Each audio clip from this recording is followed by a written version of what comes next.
나는 너희로 회개하게 하기 위하여 물로 세리를 베풀거니와 내 뒤에 오시는 이는 나보다 능력이 많으시니 나는 그의 신을 들기도 감당하지 못하겠노라. 그는 성령과 불로 너희에게 세리를 베푸실 것이요 손에 키를 들고 자기의 타작마당을 청하게 하사 알곡은 모아 곳간에 들이고 쭉정이는 꺼지지 않는 불에 태우시리라. 이때 예수께서 갈릴리로부터 요단강에 이르러 요한에게 세리를 받으려 하시니 요한이 말려 이르되 내가 당신에게서 세리를 받아야 할 터인데 당신이 내게로 오시나이까? 예수께서 대답하여 이르시되 이제 허락하라. 우리가 이와 같이 하여 모든 의를 이루는 것이 합당하니라 하시니 이에 요한이 허락하는지라. 예수께서 세리를 받으시고 곧 물에서 올라오실새 하늘이 열리고 하나님의 성령이 비둘기같이 내려 자기 위에 임하심을 보시더니 하늘로부터 소리가 있어 말씀하시되 이는 내 사랑하는 아들이요 내 기뻐하는 자라 하시니라. 아멘. 할렐루야. 오늘 하루도 주님의 말씀 앞으로 오신 성도 여러분에게 하나님과 예수 그리스도를 통해서 오는 은혜와 평강이 넘치기를 축복합니다. 오늘 말씀에서는 우리의 신앙 가운데 중요한 부분이 나옵니다. 그것은 세례입니다.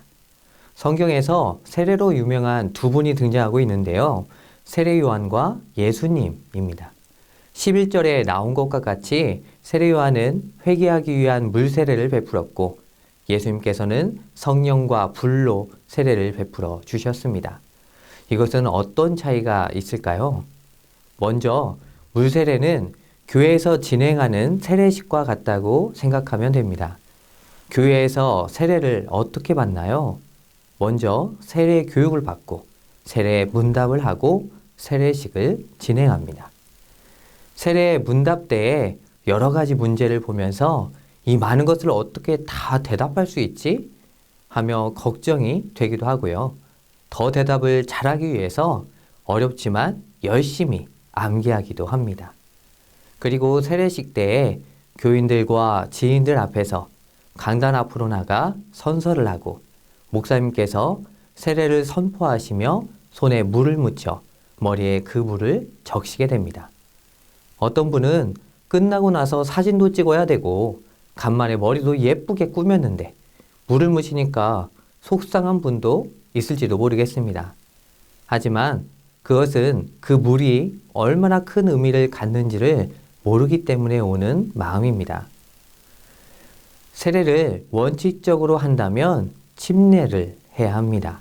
침례는 온몸이 물속에 잠기는 것을 의미하는데요. 이것은 나의 삶의 주인을 예수님으로 고백하는 행동입니다. 나의 죄, 나의 생각, 나의 방식은 물속에서 죽고 다시 물속에서 나옴으로 예수님의 생각, 예수님의 방식으로 새롭게 살아가겠다는 다짐을 많은 사람들 앞에서 보이는 것입니다. 또한 예수 그리스도의 십자가의 죽음과 부활에 동참하는 의미로 크리스찬임을 나타내는 것이죠. 그렇게 세례는 기독교에 있어서는 아주 소중한 예식입니다.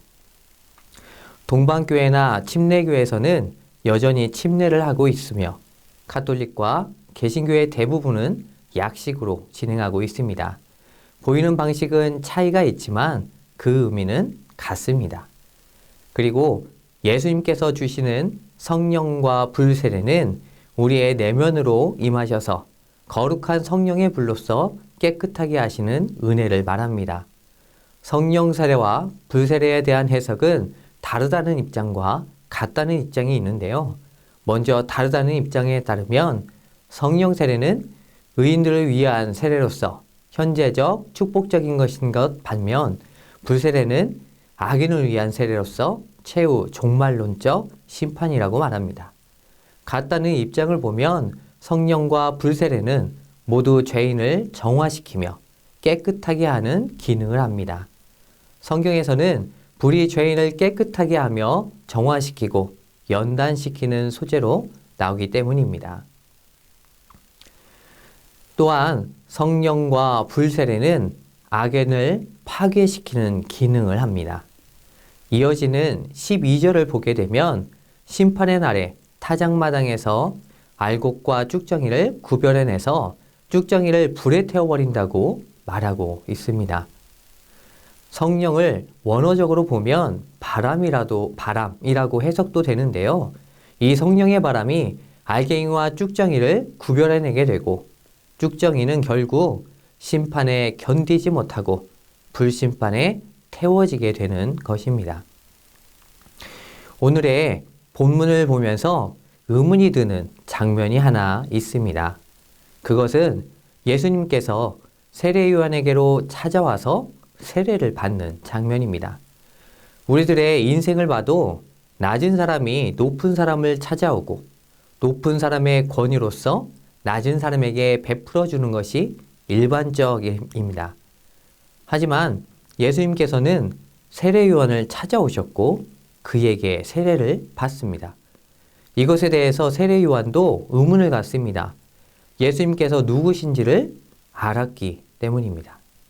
먼저 11절을 통해서 보면 세례 요한은 예수님의 신을 들기도 감당하지 못한다라고 말합니다. 이것은 보통 종들이 하는 행위를 지칭하는데요. 팔레스타인 지역에서는 지금의 샌들과 같은 신을 신고 다녔습니다. 샌들은 가볍고 시원하고 관리가 편한 장점이 있는 반면에 모래에 빠지게 되면 쉽게 벗겨지기도 합니다. 그래서 여러 겹의 끈으로 발과 신을 묶어야 했습니다. 상류층의 집안에서는 이렇게 신발끈을 묶고 푸는 그 일을 종들이 했습니다. 세례 요한은 비유를 통해서 자신은 그만큼 보잘것없다고 표현한 것이죠.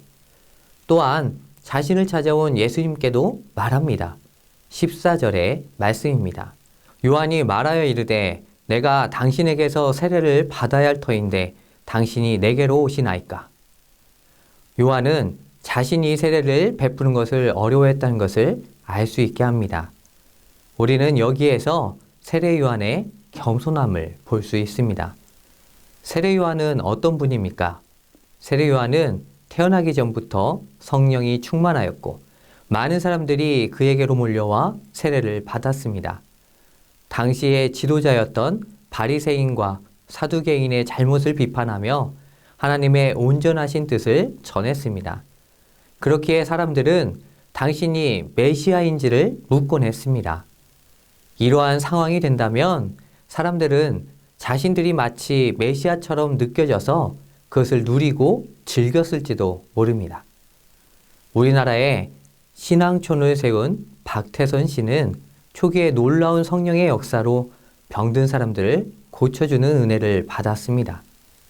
그 소식에 수많은 사람들이 몰려들었고 그 인기와 명예에 취하여 자신을 메시아라고 하며 결국 변질되고 말았습니다.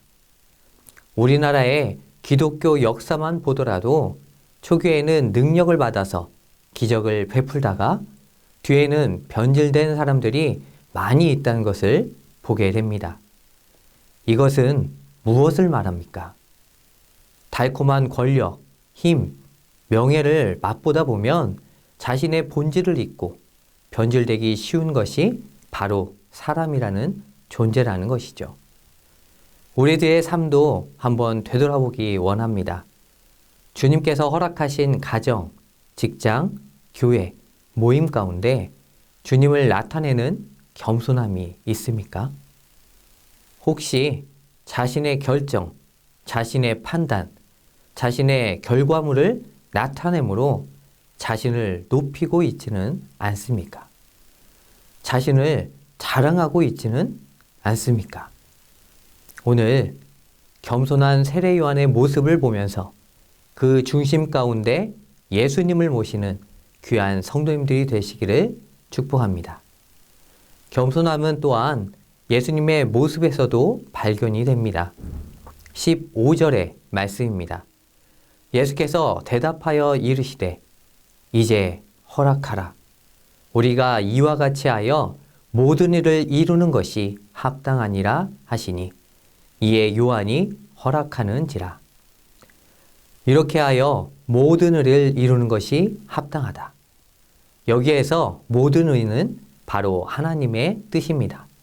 사실 예수님은 죄사함의 세례를 받을 필요가 없었습니다. 예수님은 죄가 없으시기 때문이죠. 그럼에도 겸손의 왕이신 예수님께서는 하나님의 뜻에 늘 순종하셨습니다. 높고 높은 보좌를 버리고 낮은 이 땅에 오셨습니다. 우리들의 왕이시지만 가장 누추한 마국간에서 태어나셨습니다. 그리고 오늘 말씀에서 보는 것과 같이 자신을 죄인의 모습으로 낮추시고 세례를 받았습니다. 이것은 우리들과 같은 죄인의 모습이 된 것입니다.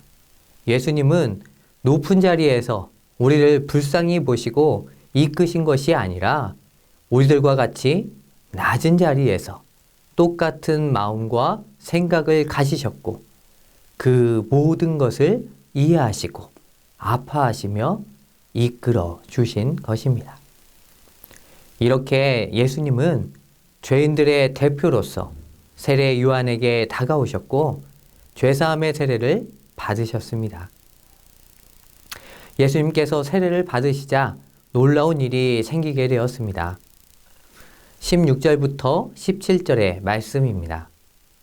예수께서 세례를 받으시고 곧 물에서 올라오실새 하늘이 열리고 하나님의 성령이 비둘기같이 내려 자기 위에 임하심을 보시더니 하늘로부터 소리가 있어 말씀하시되 이는 내 사랑하는 아들이요 내 기뻐하는 자라 하시니라.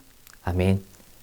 예수님께서 세례를 받자 성령이 임하는 역사와 하나님 아버지의 음성이 있었습니다. 내 사랑하는 아들이요 내 기뻐하는 자라. 하나님께서 그의 아들 되심을 나타내신 것이죠.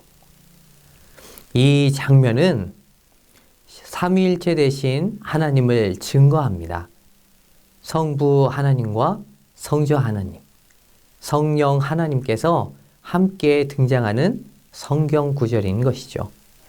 하나님께서는 세계의 위격으로 일하심으로 구원을 이루고 계십니다. 오늘 세례 요한과 예수님의 모습을 보면서 세례의 의미를 다시 한번 생각해 보시길 바랍니다. 나의 삶에서 예수님을 어떻게 생각하고 있는지를 살펴보고 그에 합당하게 사는지를 돌아보시길 바랍니다. 그리고 우리의 주 되신 예수님을 잊지 않고 겸손하게 살아가는 우리 모두가 되기를 축복합니다. 이 시간 함께 기도하겠습니다. 죄를 따라 살지 않고 예수님을 주로 고백하며 겸손하게 살아가도록 코로나19의 종식과 다음 세대를 위한 성전 건축을 위하여